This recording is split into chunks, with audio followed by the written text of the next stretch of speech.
Yesus sendiri yang menyatakan bahwa hanya Bapa yang tahu hari kiamat. Surat Markus 13 ayat 32. Pakai kitab ente saya, nggak pakai kitab saya. Artinya ada perbedaan pengetahuan antara mereka. Siapa? Yesus dan Bapa. Kan begitu. Soal kiamat. Kenapa Yesus nanya ke Bapa? Kalau Anda cukup cerdas, saya menjelaskan absolute distinct unique. Saya jelasin surat Al-Ikhlas tadi, itu tauhid. Cuma kalian ini nggak cukup cerdas memahami itu masalahnya. Udah, saya tidak bermaksud ya. Kalau Anda menghakimi kami kan. Begini. Kalau saya mengatakan Anda nggak ada 1001 alasan saya mengatakan Anda nggak cerdas. Anda salah kaprah yang Trinitas. Dengan ikhlas saya terima Egy tidak cerdas. Tapi apa argumentasinya? Jadi saya ada argumentasi dari tadi. Nah, nanti belum waktunya dong. Kan saya masih. Ya. Artinya konteksnya sekarang kan saya masih konsekuen. Maksudnya Pak mau. Coba Pak moderator dulu. Sebentar ya. Moderator kembali ke moderator. Anda mau terasi lagi soal tauhid.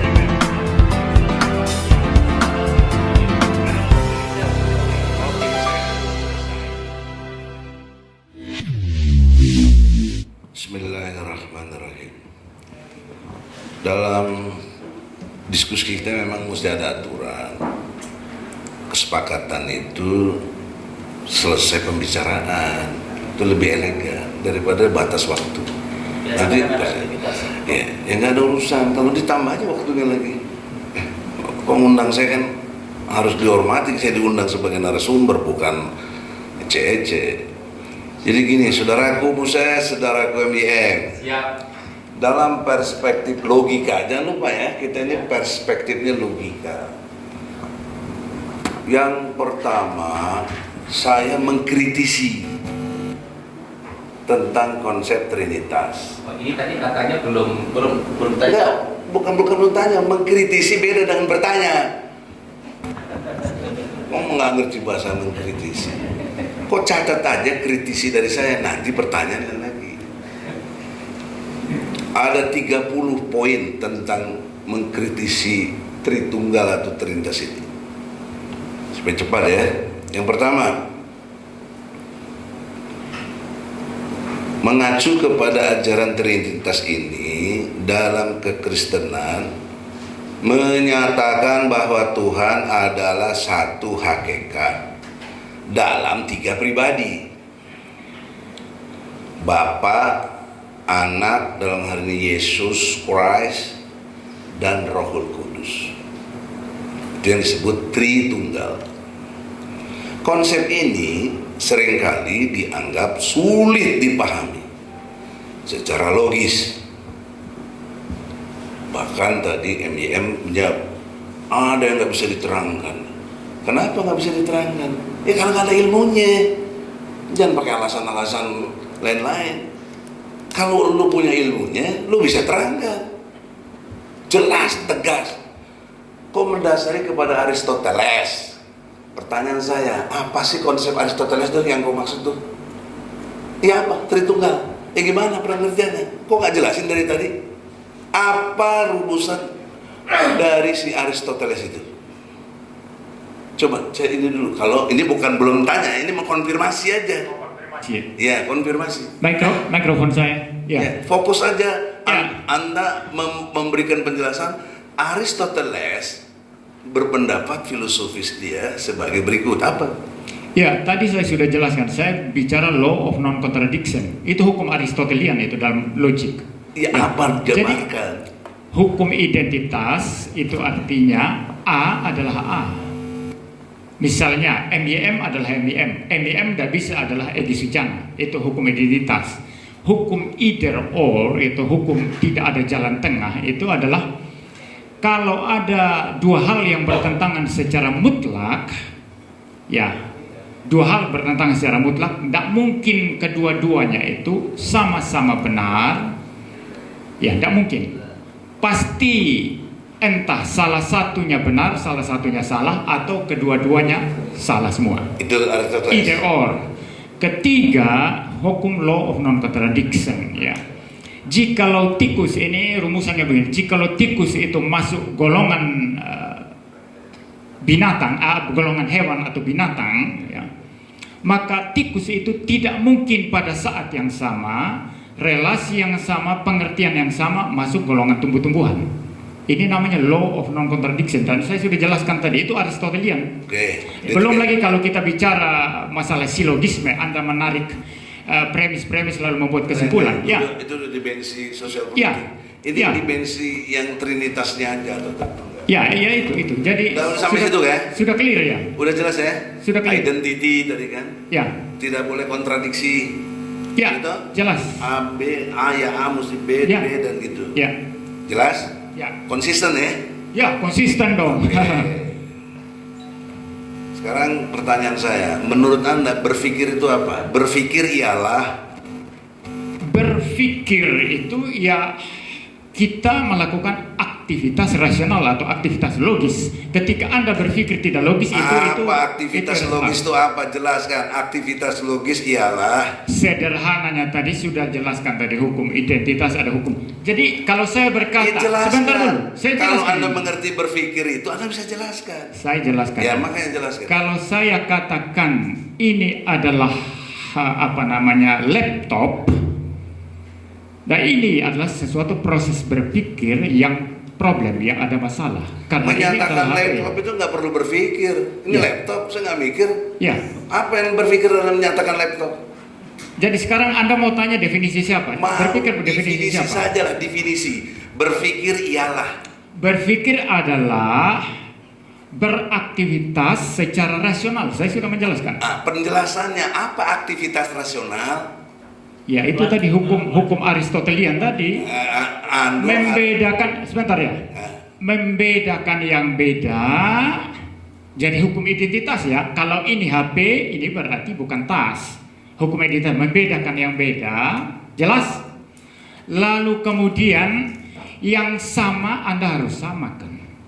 Itu berpikir. Secara sederhana itu dalam prinsip yang paling mendasar, paling fundamental ya. Tapi kalau Anda bicara nanti dalam udah dong. Kan saya udah jujur, udah jelas. Ya. Anda tadi jujur mengatakan sering lihat video saya. Iya kan? Iya. Nah, definisi berpikir itu saya yang buat. Itu Aristotelian, yang Anda buat itu Aristotelian. Dalam konteks yang Anda buat itu makanya Aristotelian. saya mau konfirmasi dengan Aristoteles. Yang Anda buat dalam itu Aristotelian. Memformulasi. Jadi gini. Iya dong. Gini. Saya Oke. Saya formulasi begini. Saya tidak mengikuti berpikir Anda. ialah, kita sama di sini. Ya, tapi saya karena tidak mengikuti mengacu Anda. kepada Aristoteles. Kemampuan untuk membedakan yang beda, menyamakan yang sama. Ketika menyamakan yang beda, dipastikan orang itu tidak berpikir. Tadi Anda sudah jelaskan. Nah sekarang, kalau konsisten dengan demikian, konfirmasi trinitas, bukan bertanya ya, konfirmasi kritis. Saya bagi 3 bagian. 1, kontradiksi logis dalam trinitas. Apa yang kontradiksi logisnya? Ada 4. 1 tapi 3. Jika Tuhan itu 1, maka tidak bisa dalam waktu yang sama menjadi 3 pribadi yang berbeda. Jadi anak kecil udah jelas itu. Yang kedua, nanti Anda harus jawab dengan detail juga ya. Beda pribadi ya, dengan berpikir itu kan beda nih. Tidak boleh yang beda disamakan dengan yang berbeda. Beda harus sama dengan yang beda. Sama menyamakan yang sama. Menyamakan yang beda atau membedakan yang sama pasti blow on gitu loh. Nah, beda pribadi tapi satu hakikat jika Bapa, Anak dan Rohul Kudus memiliki kepribadian yang berbeda, mereka seharusnya 3 entitas yang bukan satu. Ketiga, Yesus berdoa kepada Bapa. Jika Yesus adalah Tuhan, mengapa ia berdoa kepada Bapa? Bukankah Tuhan itu tidak perlu berdoa? Dia ngabulin doa. Yang keempat, Yesus tidak tahu hari kiamat.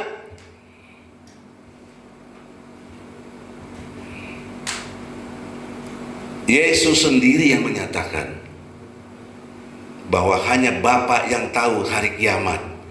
Surat Markus 13 ayat 32. Pakai kitab ente saya, nggak pakai kitab saya. Artinya ada perbedaan pengetahuan antara mereka. Siapa? Yesus dan Bapa. Kan begitu. Soal kiamat. Kenapa Yesus nanya ke Bapa? Kan Yesus Tuhan. Tuhan harus tahu segala sesuatu. Namanya Tuhan. Itu yang maksud absolut. Yang keempat, yang kelima, Yesus mengaku sebagai utusan. Ingat loh. Yesus mengaku sebagai utusan. Yesus menyebut dirinya diutus oleh Bapa. Di mana? Yohanes 17 ayat 3. Semuanya ada, bos. Saya ini advokat, jadi dalil harus kuat, gak boleh omdo aja. Ya. Artinya di sini jelas di Yohanes 17:3 itu Yesus itu bukan Tuhan dong. Itu logikanya. Ini belum bertanya, bos, masih mengkritisi. Nanti pertanyaan ada 20. Bener, bos. Kami nggak ada lagi. Iya, banyak, tambah dong. Kenapa alasan waktu? Kalau nggak bisa jawab, jujur. Profesor kuat nggak sampai Jujur, sampai jujur, tengah malam? bener Adil. Semua nggak tahu. Selesai. Yesus ini jujur loh, nggak tahu soal kiamat. Dia tanya sama Bapak. Sebenarnya kami tuh pengen tahu apa tuh tauhid itu, jelasin dulu kita mau ngapain ini, temanya kita bahas. Nah, kalau gini, oke, ya, ini Brother Moses. Kalau Anda cukup cerdas, saya menjelaskan absolut, distinct, unik. Saya jelasin surat Al-Ikhlas tadi, itu tauhid.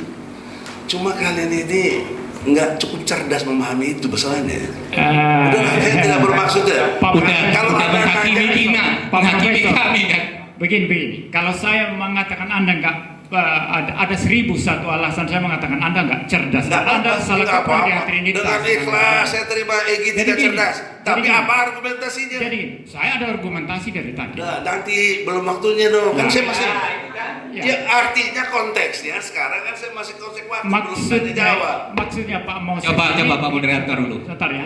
Moderator, kembali ke moderator. Anda mau terasi lagi soal tauhid? Selesaikan waktunya, semua harus sama, adil. Kanan atau kiri saya tidak boleh memilih. Oke, saya kan belum selesai. Ya, tapi Anda tidak disiplin waktu. Hah? Anda harus disiplin waktu. Itu ente bukan Tuhan, gua ngelawan lu. Ya udah jangan ngatur-ngatur. Mendingan kadang lu jadi enak gua. Ngapain nih pakai moderator gini? Kau ini. Oke, waktunya jalan terus. Oke, lanjut deh. Itu baru berapa? Nanti catat itu lah. Pakai catat. Kalau nggak cukup waktu, buat tulis lah, bikin tulisan. Jawab yang jujur. Email. Ya, email. Ntar gua kirim. Ya. Yang selanjutnya, ketergantungan pada Bapa. Yesus berkata, aku tidak dapat berbuat apa-apa dari diriku sendiri. Yohanes 5 ayat 30. Ini menunjukkan bahwa ia bukan Tuhan yang maha kuasa. Yesus loh diakui di Yohanes. Kok beriman gak sama Yohanes ini? Yesus pernah lapar dan haus. Tuhan tidak memiliki kebutuhan fisik mestinya, tetapi Yesus lapar dan haus. Matius 4 ayat 2. Juga Yohanes 19:28. Kalau saya nggak benar mau bantah, ini kitabku nih. Saya bantah nanti. Yesus menyebut Tuhan sebagai Tuhan yang di kayu salib. Yesus berseru, Eloi, Eloi, lama sabaktani. Lu kan bekas Kristen kan? Nggak tahu. Markus 15:34. Markus 15:34. Artinya ia memiliki Tuhan, minta tolong sama Tuhan. 10. Rohul Kudus adalah pribadi yang berbeda. Jika Roh Kudus adalah Tuhan, mengapa Yesus berkata bahwa Roh Kudus adalah utusan yang lain? Yohanes 14:26. Saya nggak ngarang. Nah, ini yang lanjutnya dalam konteks konfirmasi. Masalah dalam konsistensi kitab suci. Kan nanti bilang harus konsisten tadi. Perjanjian lama tadi disebut oleh Moses. Ada perjanjian baru. Di sini perjanjian lama tidak mengenal Trinitas, tidak ada. Boleh berdebat secara ilmu ya, jangan kotot-kototan. Perjanjian lama tidak mengenal Trinitas, tidak ada ajaran tentang Trinitas atau Tritunggal dalam kitab-kitab Taurat dan Nabi-Nabi. Nothing, nggak ada. 12. Aduh, hilang lagi. Tapi harus jelas ini, nggak boleh kita ngarang-ngarang kan. Dalilnya ada. Sabar. Saya udah bikin makalah, panitia udah dibagiin materinya di sini, suruh fotokopi itu. Bagiin dong, biar peserta dengar juga, baca juga. Sorry. Teknis sedikit. Jangan dipotong waktunya. Allahu Akbar. Nah ini. Allahu Akbar. Salah pencet udah jadi agak lama nih. Faktor U nih. Iya, faktor U, umur udah tuwir kita 66 tahun nih. Ya. Cucu udah 9. Ya maklumnya aja, ente masih muda kan. Jadi yang selanjutnya ini, ya Allah, seperti Allah.